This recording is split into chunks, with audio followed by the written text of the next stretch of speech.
और बदमाशों, क्या हाल है तुम्हारे?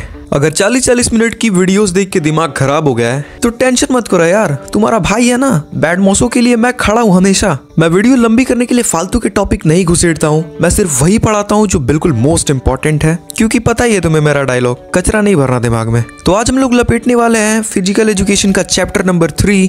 एंड भाई इस चैप्टर में लिटरली इतनी फालतू चीजें थी ना जो कभी भी एग्जाम में नहीं आई, बट फिर भी उसे हर साल पढ़ाते हैं ये लोग। ओके, तो सबसे पहले हम लोग जितने आसन और प्राणायाम है उसे देख लेंगे, एंड उसके बाद बारी बारी से जो डिसीजेज हैं उनको देखेंगे, एंड उनके बाद हम लोग देखेंगे कि उन डिसीजेस को ठीक करने के लिए कौन से आसन लगने वाले हैं।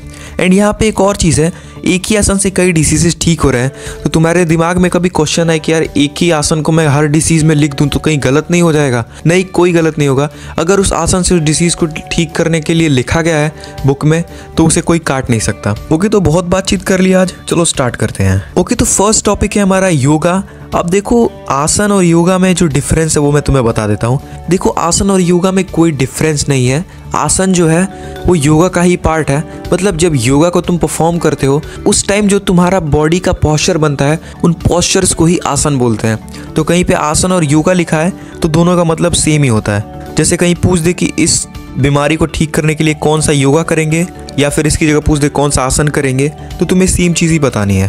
तो देखो, संस्कृत वर्ड से निकल के आया है योगा, यानी कि यूनियन। जहाँ पे मन, आत्मा और शरीर एक होते हैं उसे योगा बोलते हैं। एंड मॉडर्न साइंस के हिसाब से इसकी जो डेफिनेशन है कि योगा मतलब physical exercises, mental meditation and breathing techniques, जिसको सीखते हैं हम लोग योगा के अंदर, एंड उससे हम लोग अपना स्ट्रेस रिलीज करते हैं एंड बॉडी को स्ट्रांग बनाते हैं।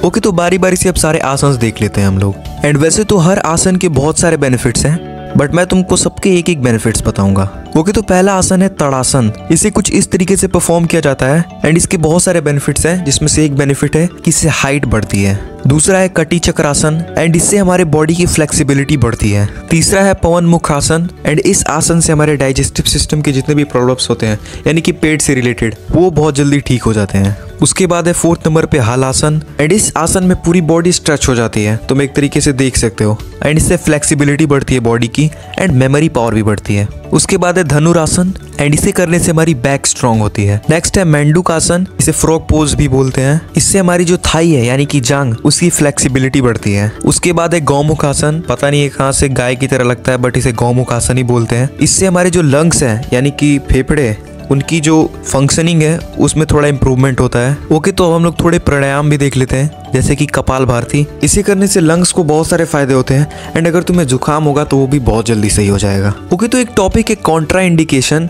इसे स्कूल में बहुत बढ़ा चढ़ा के पढ़ाते हैं, बट ये टॉपिक पता है तुम्हें, अभी मैं वर्ड बोल नहीं सकता उसे, उसके बराबर है एकदम। अब जैसे कि तुम बहुत सारे प्राणायाम और बहुत सारे आसन के बारे में देख रहे हो, अब अगर किसी को कोई प्रॉब्लम है, जैसे किसी को बैक प्रॉब्लम है, और तुम उससे कोई ऐसा आसन तो नहीं करवा सकते जिससे उसके बैक में फिर से प्रॉब्लम हो जाए। आसन से बहुत सारे फायदे होते हैं, बट उस आदमी को अगर उस आसन से घाटा हो रहा है फायदा की जगह पे, तो फिर वो आसन उसे नहीं कराना है। बस यही चीज है कंट्रा इंडिकेशन। ओके, तो जैसा मैंने कहा था कि सबसे पहले हम लोग आसन देखेंगे, तो सारे आसन हमने देख लिए हैं। आप बारी बारी से डिजीजेस देख लेते हैं। तो पहला है ओबेसिटी, यानी कि मोटापा। ये मोटापा नहीं है, बहुत ज्यादा मोटापा है ये। यहाँ पे तुम BMI का स्केल देख सकते हो। BMI का मतलब होता है बॉडी मास इंडेक्स। ये एक तरीके का कैलकुलेटर होता है जिसके तुम फॉर्मूले यहाँ पे देख सकते हो, जिसकी मदद से तुम अपने बॉडी की हाइट और वेट के हिसाब से पता लगा सकते हो कि तुम अंडर वेट हो, ओवर वेट हो, या फिर हेल्दी वेट में हो। जैसे कि अगर तुम्हारा BMI 29 से ज्यादा है तो तुम ओबेसिटी में हो, 25 से 29 तक है तो तुम ओवर वेट हो, एंड अगर तुम्हारा 18 से 24 है तो तुम हेल्दी वेट में हो। अब देखो, ओबेसिटी जो है ना, उससे पहले ओवरवेट आता है। एंड ओबेसिटी एक कंडीशन है बॉडी की जिसमें जो हमारा फैट परसेंटेज होता है बॉडी में वो हद से ज्यादा बढ़ जाता है। अब ओबेसिटी को ठीक करने के लिए कौन कौन से आसन काम आएंगे, तो 2 आसन है। पहला है तड़ासन, जो कि हमने शुरू में देखा था, जिससे हाइट भी इंक्रीज होती है एंड इससे ओबेसिटी भी कम होती है। दूसरा है कटी चक्रासन, इससे फ्लेक्सिबिलिटी बढ़ती है और साथ ही साथ में इससे ओबेसिटी भी कम होती है। ओके, तो दूसरा डिजीज है डायबिटीज। इसे हमारे आसपास की भाषा में शुगर बोलते हैं कि अरे इनको शुगर हो गया है, इनको शुगर हो गया है। अब देखो, डायबिटीज होता क्या है। देखो, सबके बॉडी में शुगर लेवल होते हैं, एंड अगर किसी की बॉडी में शुगर लेवल जो है वो अप डाउन होने लग जाए, वो भी एबनॉर्मली, उसे डायबिटीज या फिर शुगर बोलेंगे। अब देखो, अभी तक डायबिटीज की कोई भी दवाई ऐसी नहीं आई है जिससे डायबिटीज को ठीक किया जा सके, बट कुछ आसन है जिससे इसे कंट्रोल किया जा सकता है। तो यहाँ पे पहला है मेंडूकासन, जिसके बारे में तुमने पढ़ा ही था। जिससे हमारे थाई फ्लेक्सिबल होते हैं यानी कि जांग, एंड इससे तुम शुगर को भी कंट्रोल कर सकते हो। दूसरा है कटी चक्रासन।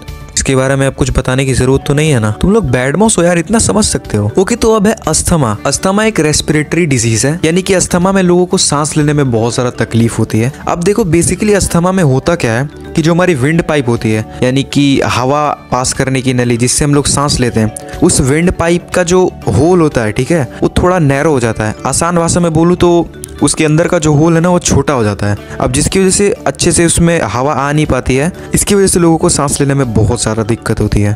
अब एक प्राणायाम है जिसे मैं शुरू में बताना भूल गया था, जिसे अनुलोम विलोम कहते हैं। इसे करने से अस्थमा को बहुत हद तक कंट्रोल किया जा सकता है। दूसरा है तड़ासन। इससे भी अस्थमा को बहुत हद तक कंट्रोल किया जा सकता है। ओके, तो हमारा लास्ट टॉपिक है हाइपरटेंशन।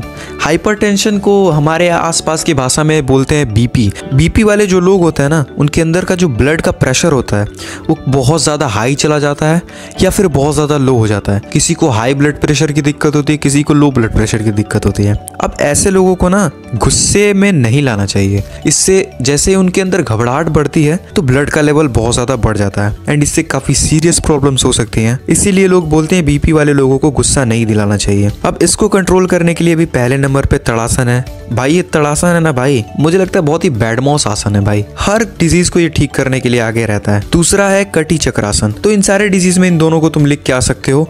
बहुत सारे और आसन भी दिए हुए हैं, बट क्यों कचरा भरना दिमाग में जब नंबर इससे मिलता ही है तो। ओके बदमाशों, तो चैप्टर हो चुका है खत्म एंड मैंने देख रखा है यूट्यूब पे कि चैप्टर को इतना बढ़ा चढ़ा के पढ़ाते हैं ये लोग कि तुम्हारा दिमाग खराब हो जाएगा, बट एक्चुअल में ये चैप्टर इतना ही है भाई। एंड एग्जाम में फिगर्स कैसे बनाते हैं उसके लिए मैं तुम्हारे लिए एक अलग वीडियो बना दूंगा। एंड भाई पिछली वीडियो पे जो तुम लोग प्यार दिखा रहे हो ना भाई, वैसे इस वीडियो पे भी प्यार दिखाओ। मतलब कमेंट करो यार, कमेंट करने से एक अलग ही मजा आता है भाई। एंड 40-40 मिनट की वीडियोस देख के दिमाग खराब नहीं करना चाहते हो तो अभी सब्सक्राइब करो एंड इस वीडियो को अपने बैड मॉस दोस्तों के साथ भी शेयर करो। एक बैड मॉस के पास पहुंचनी चाहिए भाई ये वीडियो। एंड बाकी के 2 चैप्टर्स नहीं देखे तो तुम जाके देख सकते हो चैनल पे। एंड ट्रस्ट मी भाई, सबको पास कराऊंगा मैं। तो मैं मिलता हूं तुमसे नेक्स्ट वीडियो में, तब तक के लिए बाय बाय।